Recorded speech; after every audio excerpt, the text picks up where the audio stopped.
construction log cabin firewood. So hello everybody. Hope your day is going amazing, or your evening, or whatever time it may be that you're watching this. In my little firewood operation, we make a lot of scrap, a lot of trash that a lot of the firewood enthusiasts call cookies, or cutoffs, or rejects, boiler wood, and this is my scrap pile that I have accumulated so far. Yes, some of this wood is still good wood, but it's not my typical 16-inch pieces. So, you know, if it's only 10 inches, it gets turned into boiler wood. If 16 inches is a standard measurement. It's easy to measure for us. One row, 4 foot tall, 8 foot long, 16 inches cut is a third of a cord. It's just easier to measure that way. Some people like 18, some people like 20, some people like 30.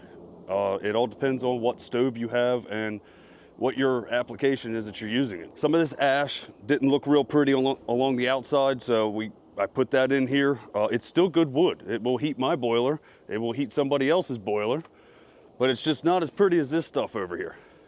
And this stuff,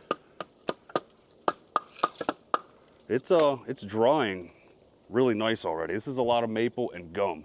And surprisingly, you know, most of the gum in here splits really good with the Eastonmade Axis, just using, you know, the single knife. I do split my cookies. I got a bucket over here now.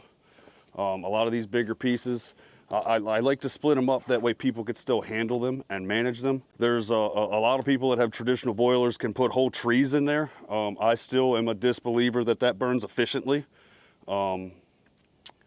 Is it gonna burn in those traditional boilers? Yeah, but in my opinion, and Dan from Back 40 Firewood actually brought this up a couple days ago for me, probably be a couple weeks for you. He said that no matter what, no matter how I split this piece, the same amount of BTUs you're gonna get out of this log, no matter what. You could throw that in whole, you're still gonna get whatever BTUs this is. You could split it up into a million pieces, you're still gonna get the same amount of BTU out of the firewood. Smaller splits season faster, smaller splits burn more efficiently. You can stack a firebox more tight. I'm not saying make everything toothpicks, as most people say I split. A lot of this over here is bundle wood. I like nice small splits that are square, and they will fit perfectly into a bundle. They stack nice. It works better for my application splitting smaller. And I would still throw this stuff in my boiler if I had to, because my gasification boiler does prefer smaller splits that are seasoned. And that stuff's well on its way to getting seasoned. I'm really surprised with how the outer layer of that is doing so good already. The property owner over here has been going through and filling up his wood stoves. We finally got down into some colder nights. It's been in the 30s here the past week. And he's going through here and getting the stuff off the top. And so far, everything's seasoned. I took a load out of here for my buddy for some campfire wood, and it was perfectly seasoned. Even the oak was seasoned. You can see in this pile, there's a lot of trash. That's because everything I was splitting, I was sending right up the conveyor. I now know, and I've learned, that you don't want to do that. The bark's gonna naturally fall off as it seasons, so you're gonna get bark. But if you see there's a lot of slash and a lot of, you know, kindling and stuff in here, we're not gonna do that next time. Once he gets this emptied, I'm gonna reconfigure this a little bit better. My one side, my pallet wall did collapse on me, and you know, it is what it is. It's okay. I'm gonna put another wire bin over here, you know, the same size as one of these, and then I will start splitting wood for him for next year, you know, here soon. I got a lot of wood. I've got a lot of wood, guys, and I'm probably going to end up making, I'm gonna try and do like 10 bins. Jeff, the property owner, said he doesn't care. He's like, you know, you do what you gotta do. I just want to make it nice and neat, and that's kind of why I used a string line when I set these three up. All of those, the front faces of them are even. You know, they are evenly spaced in between, so I could throw a dump trailer in there once I get in there, and I could fill myself up if I had to take a load out, or I could back my truck in. I'm trying to keep everything nice and neat. If you're doing this at your house and you want to do pallet bins with pallet sides and you're okay with what it looks like, awesome. That's cool. No problem. I had put something out on Facebook, and I was actually talking about this bin right here. I think it was titled, "I wish I would have done this sooner," or something like that. That was the thumbnail anyway. And I got a lot of feedback on that little post on Facebook. And everybody was showing me what they were doing. People were telling me I need to use plastic pallets. I agree. I do like plastic pallets. I like the idea of them. They're never gonna rot. If you got plastic pallets and you want to send them to Maryland, please, I'll take them. Free is for me. And that's why I use wood pallets for right now. Somebody had brought up I needed to close up the air gap that we've put on the front of these, and they said that skunks will get in there. Fortunately for us, we don't have no skunks here. There's probably some out in the mountains or other places. We don't have very many skunk here in the area. But back to the whole cookie topic. Like this piece right here, perfectly good firewood, but it's cut 8-10 inches. That's gonna become boiler wood. We're gonna split that down, send it up the conveyor, right into this pile. And I had a lot of people, a lot of feedback when I put this round over here up on my 916, and it was a doozy. I tell you what, go check this short out, or the reel, or whatever you want. I got it on Facebook and on YouTube. This one kicked my butt. I came over here after work and I asked the guys if they were hunting. They told me no, because they do hunt back here and I don't want to mess up anybody's game. And I said, okay, cool, I'm gonna come down here real quick. I thought it was gonna take like 5 minutes. Dude, that round was heavy, guys. I wrestled it around, I got it on the lift, and because it had like a knot sticking out to one side, I couldn't get it rolled over properly to where I could get that knot up, because when you split on these horizontal machines, you typically want to have the knot facing right up top. That way that's, it's just a tougher part of the wood. I actually got the thing stuck on here, and I do have it recorded, I just didn't post it. I guess I could post that, because it's a good how to get things unstuck, as long as your wedge has movement. If your wedge doesn't have movement, you're kind of SOL. Another thing somebody pointed out is that this thing got bent when I did that. There is nothing bent on this tray at all, anywhere. This stuff here, Andrew hates this, by the way. But that is, the guy that had this machine before me, he welded this stuff on here. It's a thinner gauge aluminum. It's not as thick as what's on here. I want to say this is probably 3/8, and this is probably 1/4. Both sides of that are bent, but that was not factory. That is not Eastonmade. That is not Eastonmade. That is whatever the guy's name was that had this machine before me. I forget his name. Really cool dude, man. He sold all his equipment. Him and his wife went around in an RV and traveled the country for like a year, and then they settled down and had some children. And I think that's awesome. If you work your butt off, make a little bit of money, have some goals, go out and explore, then settle down and start your family. I mean, that's awesome. I wish I would have done something like that. I wish I would have had kids. Sometimes I kick myself in the butt because I always wanted everything to be right and I wanted everything to be ready. But I guess you're never ready. You're never ready for anything, and you make do. I guess you just make do with everything. Yeah, I don't know. I think some kids would have been cool. I do have my nephews and my nieces, and they are awesome. And one day this firewood business is going to be my nephews. So Kellen and Carter, if you're watching this in the future, this is yours. You guys got 15 years until you're 20 years old, and hopefully I got this up and going, and it's going to be turnkey. I can sell it to you guys for your labor, and we can do this together. Because when I retire, I can't make money anymore. I can't collect my pension. I can only make a certain amount of money with my pension to collect my pension, if I even last that long. So send some prayers to me that I last that long, and send some prayers to me that my nephews want to take this over and make a little bit of money, honest money. So the pine, I got a lot of feedback about this stuff. tons of people are so misinformed about pine. Yes, it makes awesome campfire wood. You're always going to get a good flame. You're going to get good heat. It's going to burn fast. It's what you want for a campfire. Yeah, you can burn oak, but the oak's not going to put off the best flame. It's just going to sit there and give you a good ember, and it'll keep you warm. It'll burn, you know, it'll burn, it'll last a lot longer, but I'd rather burn pine in a campfire. But you can 100% safely and effectively burn pine in your house. Yes, I said that right. You can burn pine in your house, so long as it is seasoned. Has to be seasoned, has to be under 20% moisture at least.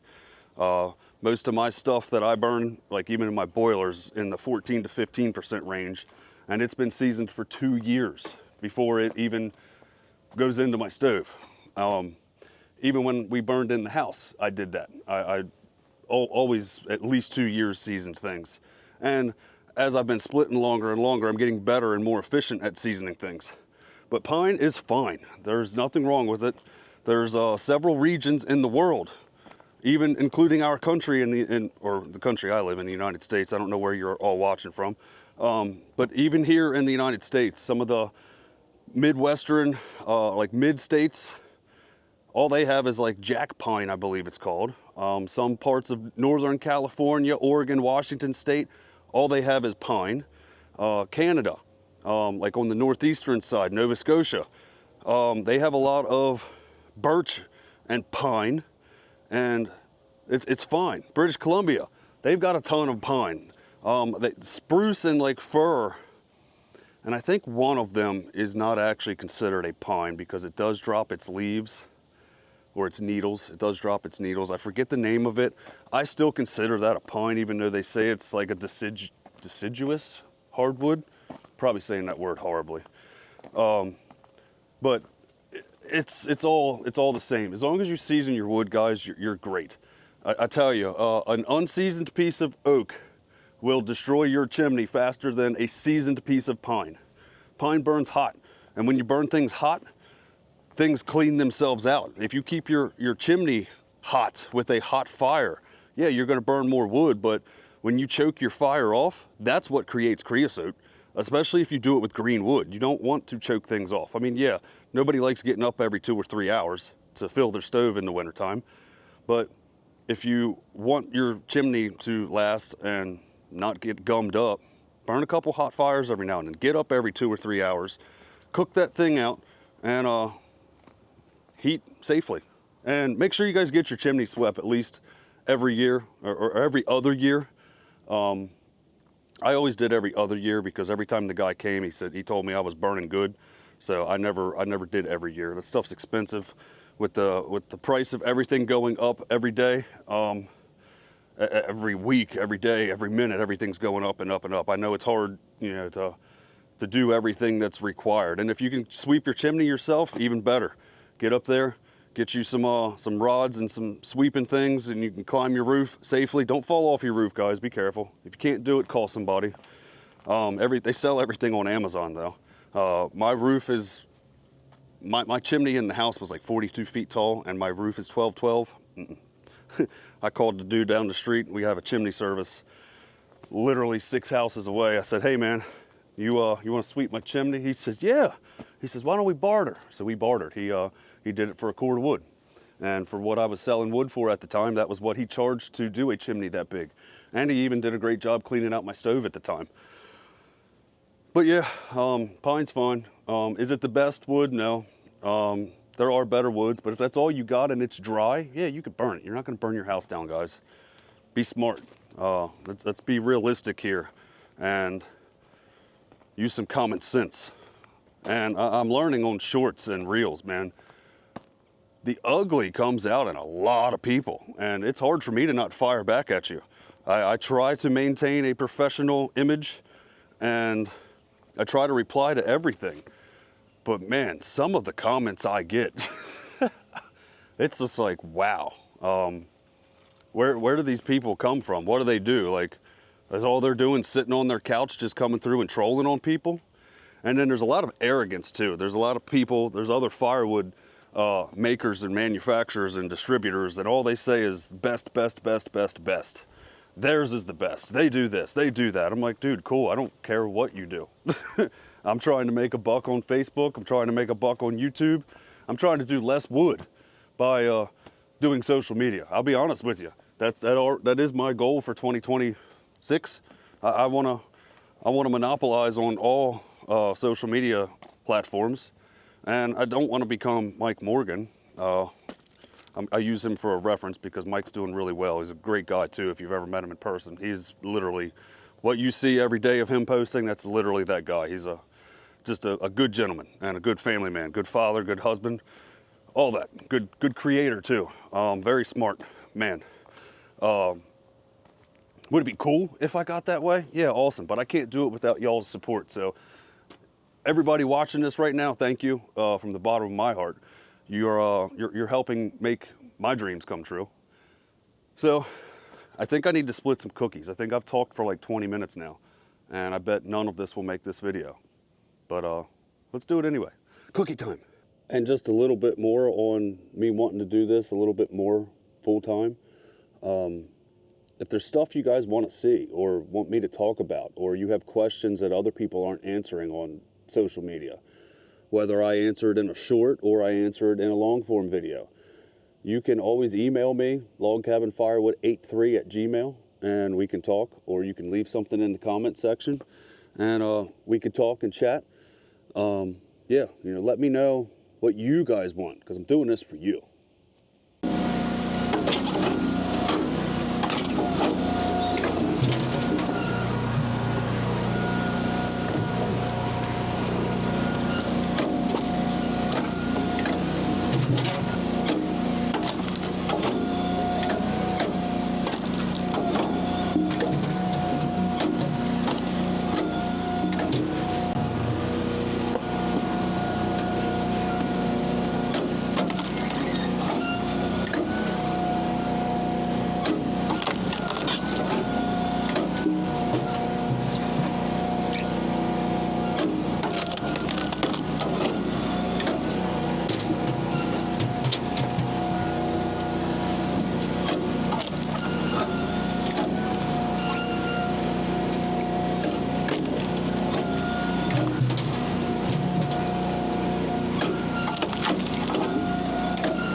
We added some meat to the old boiler pile over here, and that is all the cookies that I had for now.